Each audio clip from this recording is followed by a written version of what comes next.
राजस्थान के गवर्नर श्री कलराज मिश्रा जी,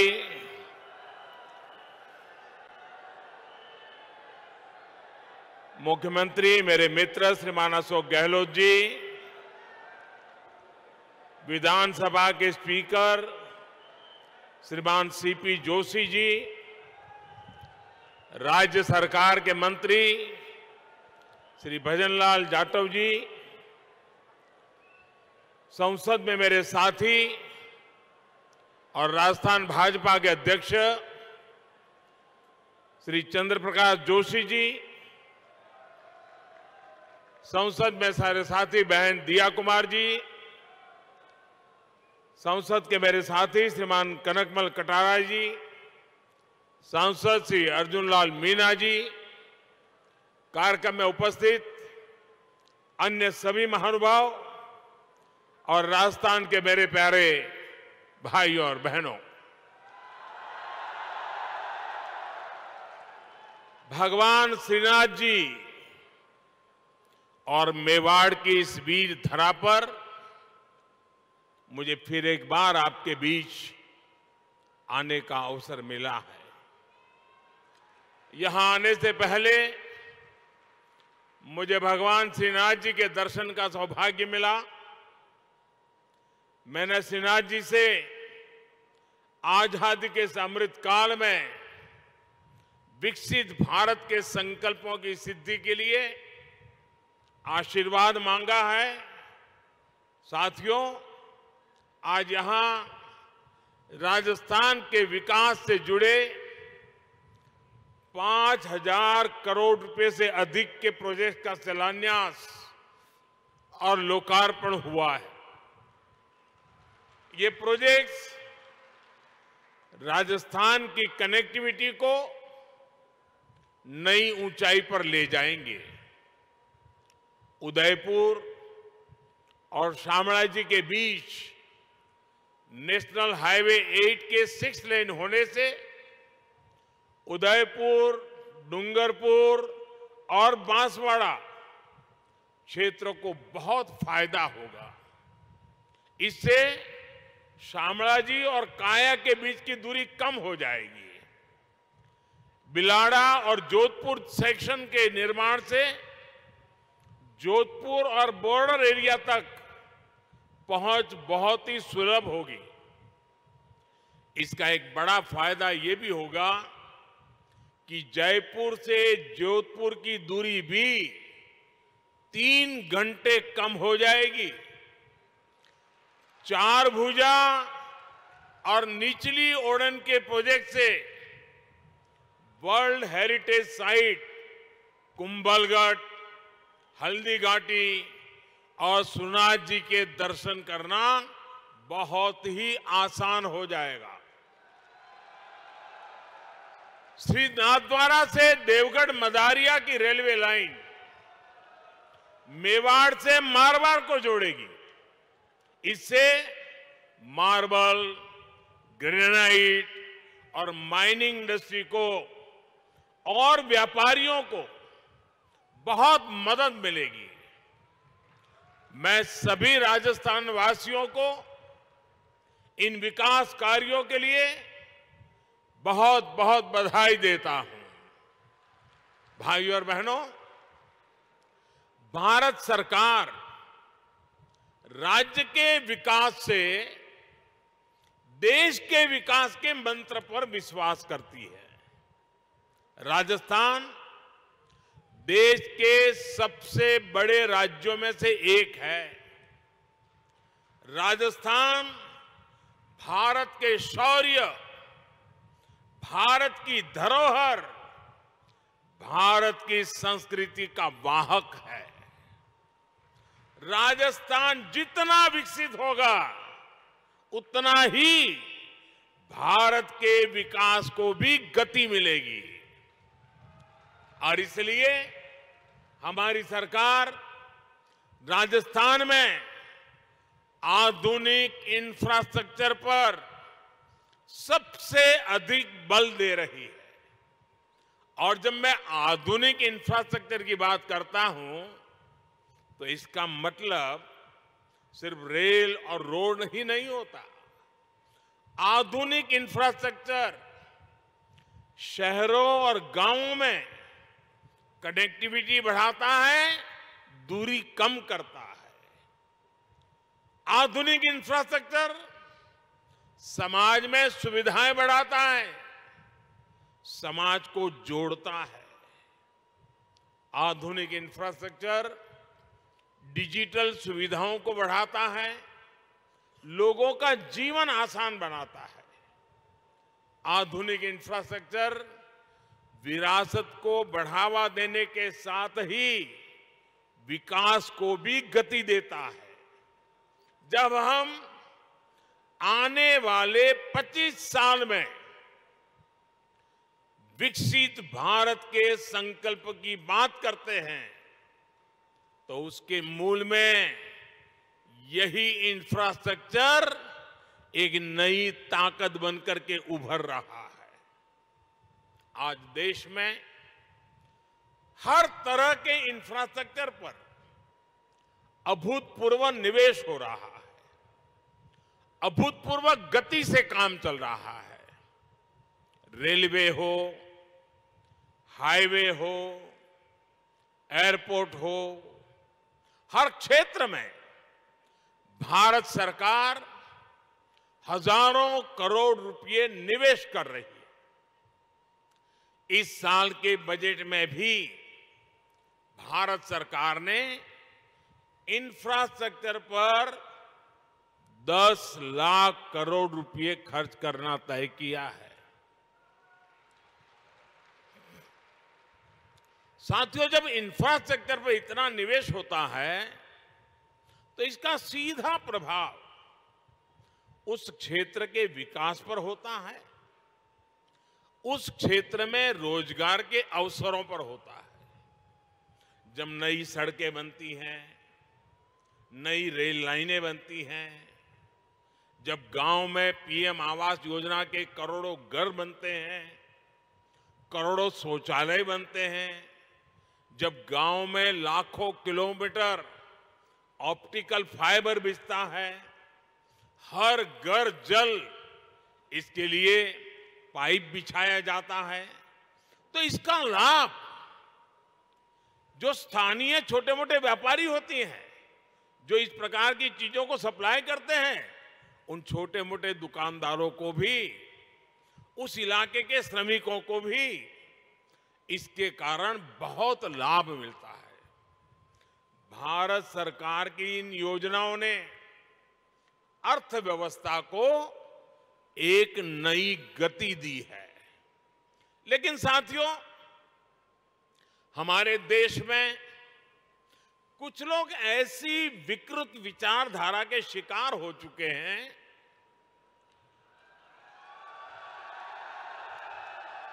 इतनी नकारात्मकता से भरे हुए हैं,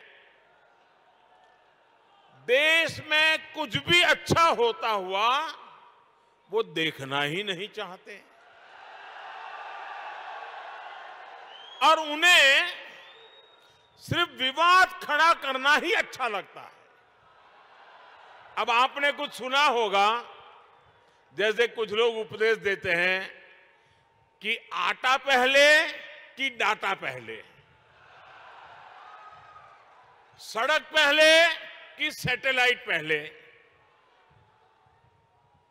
लेकिन इतिहास गवाह है कि स्थायी विकास के लिए, तेज विकास के लिए मूल व्यवस्थाओं के साथ ही आधुनिक इंफ्रा बनाना भी जरूरी होता है। जो लोग कदम कदम पर हर चीज वोट के तराजू से तोलते हैं, वो कभी देश के भविष्य को ध्यान में रखकर योजना नहीं बना पाते।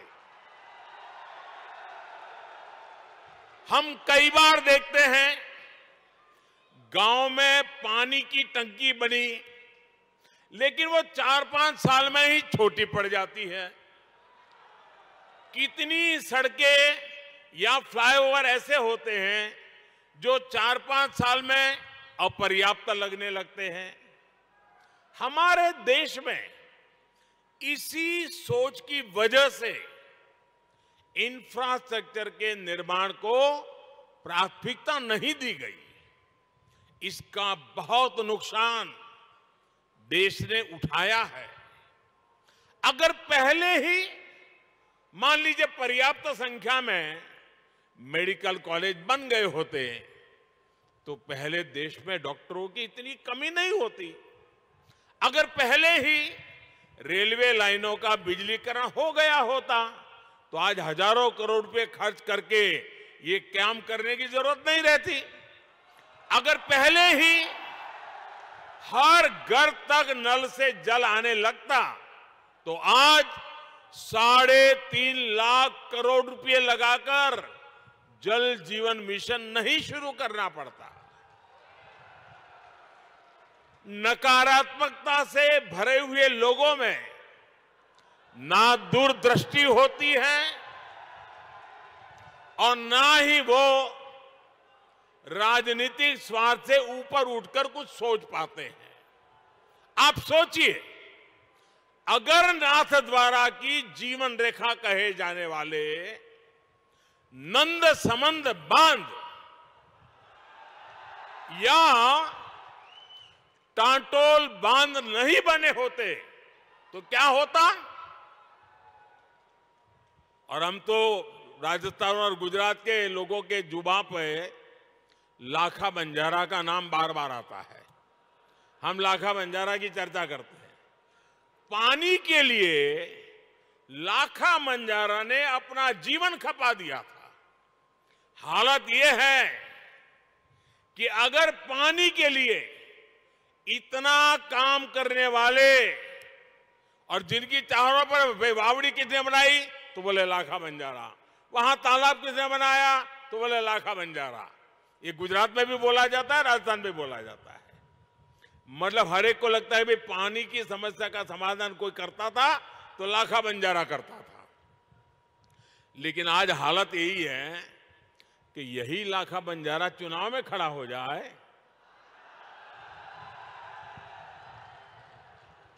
तो ये नकारात्मक सोच वाले उसको भी हराने के लिए मैदान में आएंगे।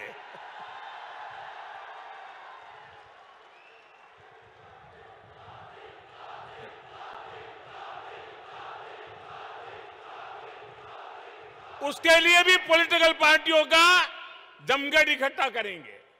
साथियों, दूरदृष्टि के साथ इंफ्रास्ट्रक्चर नहीं बनाने का नुकसान राजस्थान ने भी बहुत उठाया है। इस मरुभूमि में कनेक्टिविटी के अभाव में आना जाना कितना मुश्किल होता था ये आप भली भांति जानते हैं। और ये मुश्किल सिर्फ आने जाने तक सीमित नहीं थी, बल्कि इससे खेती, किसानी, व्यापार, कारोबार सब कुछ मुश्किल था। आप देखिए, प्रधानमंत्री ग्रामीण सड़क योजना साल 2000 में अटल जी की सरकार ने शुरू की थी। इसके बाद 2014 तक लगभग 3,80,000 किलोमीटर ग्रामीण सड़कें बनाई गई। बावजूद उसके देश के लाखों गांव ऐसे थे जहां सड़क संपर्क से कटे हुए थे। 2014 में हमने संकल्प लिया कि हर गांव तक पक्की सड़कें पहुंचाकर रहेंगे। पिछले 9 वर्ष में ही हमने लगभग 3.5 लाख किलोमीटर 9 वर्ष में 3.5 लाख किलोमीटर नई सड़कें गांवों में बनाई। इनमें से 70,000 किलोमीटर से अधिक सड़कें यहां अपने इस राजस्थान के गांवों में बनी है। अब देश के ज्यादातर गांव पक्की सड़कों से जड़ चुके हैं।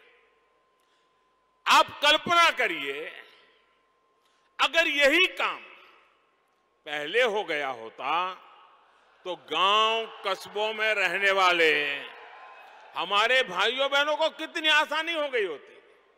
साथियों, भारत सरकार आज गांवों तक सड़क पहुंचाने के साथ ही शहरों को भी आधुनिक हाईवे से जोड़ने में जुटी है। 2014 से पहले देश में जिस गति से नेशनल हाईवे का निर्माण हो रहा था, अब उससे 2 गुनी तेजी से, डबल स्पीड से काम किया जा रहा है। इसका भी लाभ राजस्थान के अनेक जिलों को मिला है। कुछ समय पहले ही मैंने दौसा में दिल्ली मुंबई एक्सप्रेस वे, उसके एक प्रमुख सेक्शन का लोकार्पण किया है। भाई और बहनों, आज भारत का समाज आकांक्षी समाज है, एस्पिरेशनल सोसाइटी है। आज 21वीं सदी के इस दशक में लोग कम समय में ज्यादा से ज्यादा दूर तक पहुंचना चाहते हैं, ज्यादा से ज्यादा सुविधाएं चाहते हैं। सरकार में होने के नाते ये हम सभी का दायित्व है कि भारत के लोगों की इस आकांक्षा को, राजस्थान के लोगों की इस आकांक्षा को हम सब मिलकर के पूरा करें।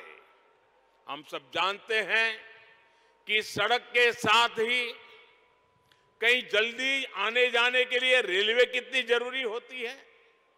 आज भी गरीब या मध्यम वर्ग को सपरिवार कहीं जाना है तो उसकी पहली पसंद रेल ही होती है। इसलिए आज भारत सरकार अपने दशकों पुराने रेल नेटवर्क को सुधार रही है, आधुनिक बना रही है। आधुनिक ट्रेनें हो, आधुनिक रेलवे स्टेशन हो, आधुनिक रेलवे ट्रैक्स हो, हम हर स्तर पर एक साथ चारों दिशाओं में काम कर रहे हैं। आज राजस्थान को भी उसकी पहली वंदे भारत एक्सप्रेस मिल चुकी है। यहां मावली मारवाड़ गेज परिवर्तन की मांग भी तो कब से चल रही थी, ये पूरी हो रही है। इसी तरह अहमदाबाद उदयपुर के बीच पूरे रूट को ब्रॉडगेज में बदलने का काम भी कुछ महीने पहले पूरा हुआ है। इस नए रूट पर जो ट्रेन चल रही है उसका बहुत लाभ उदयपुर और आसपास के लोगों को हो रहा है। साथियों, पूरे रेल नेटवर्क को मानव रहित फाटकों से मुक्त करने के बाद हम अब तेजी से पूरे नेटवर्क का बिजलीकरण कर रहे हैं। हम उदयपुर रेलवे स्टेशन की तरह ही देश के सैकड़ों रेलवे स्टेशनों को आधुनिक बना रहे हैं, उनकी कैपेसिटी बढ़ा रहे हैं और इन सबके साथ ही हम मालगाड़ियों के लिए special track, dedicated freight corridor बना रहे हैं। साथियों, पिछले 9 वर्षों में राजस्थान का रेल बजट भी 2014 की तुलना में 14 गुना बढ़ा है। बीते 9 वर्षों में राजस्थान के लगभग 75% रेल नेटवर्क का बिजलीकरण किया जा चुका है। यहां गेज परिवर्तन और दोहरीकरण का बहुत बड़ा लाभ डूंगरपुर, उदयपुर, चित्तौड़, पाली, सिरोही और राजसमंद जैसे जिलों को मिला है। वो दिन दूर नहीं जब राजस्थान भी रेल लाइनों के 100% बिजलीकरण वाले राज्यों में शामिल हो जाएगा। भाई और बहनों, राजस्थान की बेहतर होती कनेक्टिविटी से यहां के टूरिज्म को, हमारे तीर्थ स्थलों को बहुत लाभ हो रहा है। मेवाड़ का एक क्षेत्र तो हल्दी घाटी की भूमि है। राष्ट्र रक्षा के लिए राणा प्रताप के शौर्य, बामा शाह के समर्पण और वीर पन्ना धाय के त्याग की गाथाएं इस मिट्टी के कण कण में रची बसी है। कल ही देश ने महाराणा प्रताप जी की जयंती पर उन्हें पुण्य भाव से स्मरण किया। अपनी विरासत की इस पूंजी को हमें अधिक से अधिक देश दुनिया तक ले जाना आवश्यक है। इसलिए आज भारत सरकार अपनी धरोहरों के विकास के लिए अलग अलग सर्किट पर काम कर रही है। कृष्णा सर्किट के माध्यम से भगवान श्री कृष्ण से जुड़े तीर्थों को, उनसे जुड़े आस्था स्थलों को जोड़ा जा रहा है। यहां राजस्थान में भी गोविंद देव जी, खाटू श्याम जी और श्रीनाथ जी के दर्शनों को आसान बनाने के लिए कृष्ण सर्किट का विकास किया जा रहा है। भाइयों और बहनों, भारत सरकार सेवा भाव को ही भक्ति भाव मानकर दिन रात काम कर रही है। जनता जनार्दन का जीवन आसान बनाना हमारी सरकार के सुशासन की प्राथमिकता है। हर नागरिक के जीवन में सुख, सुविधा और सुरक्षा को कैसे विस्तार हो, इसके लिए निरंतर काम चल रहा है। श्रीनाथ जी का आशीर्वाद हम सभी पर बना रहे, इसी कामना के साथ आप सभी को विकास कार्यों की फिर से एक बार बहुत बहुत बधाई देता हूं। बहुत बहुत धन्यवाद। भारत माता